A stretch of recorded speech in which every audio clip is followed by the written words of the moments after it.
le dernier chapitre de Sakamoto Days serait un clin d'œil au film American Nightmare. Attention, spoiler. Dans le chapitre 204, on apprend que la FJS s'allie à la bande de Slur.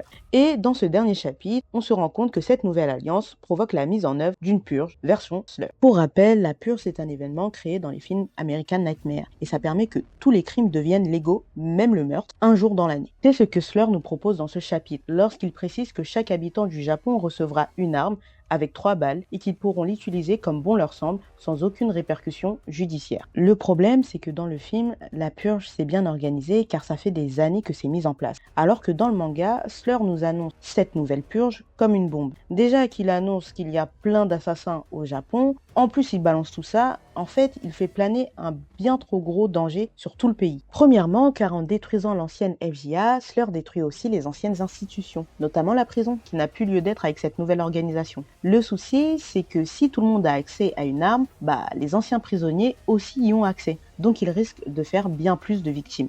Ensuite, tout le monde va avoir accès à une arme. Donc comment on va contrôler que chaque personne respecte bien la règle des 3 balles et qu'il ne tente pas de voler l'arme de quelqu'un d'autre pour tuer plus de personnes? Mais pour moi, le plus gros problème, c'est comment ils vont gérer toutes ces morts. Avec l'ancienne FJA, on envoyait un assassin suite à un contrat. Mais là, vu que ce sont des citoyens qui vont tuer sûrement d'autres citoyens, comment cette nouvelle FJA va contrôler toutes ces morts? En tout cas, j'ai beaucoup apprécié ce chapitre. Il pose pas mal de questions par rapport aux règles de Sakamoto. Dans cette période de chaos, est-ce qu'il lui sera aussi aisé de ne pas tuer, sachant que Shin a bien failli vaciller lorsqu'il a vu la famille de Taro en danger? Là, avec l'ensemble du pays en furie, rester bon et ne pas tuer sera bien plus difficile pour le groupe de Sakamoto. De plus, je trouve que ce chapitre, il met quand même pas mal en avant la personnalité de Slur. On voit bien que Izuki et Rion n'ont pas du tout la même vision des choses. Dans le chapitre, Slur dit que les gens bons ne sont qu'une illusion et qu'aucune personne ne peut se prétendre innocente en vivant dans cette société. Et je pense que cette manière de penser, c'est Izuki. Parce que à la fin du chapitre, il dit quand même qu'il espère qu'une nouvelle société basée sur la bonté émerge. On va pas se mentir, avec autant d'effusions de sang, impossible qu'une telle société émerge. Sauf s'il s'agit d'une société dans laquelle on se sacrifie pour les gens qu'on aime. Dans ce cas, le monde qu'imagine Rion ferait référence à ce qu'elle a dit lorsqu'ils étaient plus jeunes à Sakamoto, qu'elle était prête à faire passer la vie des gens qu'elle aime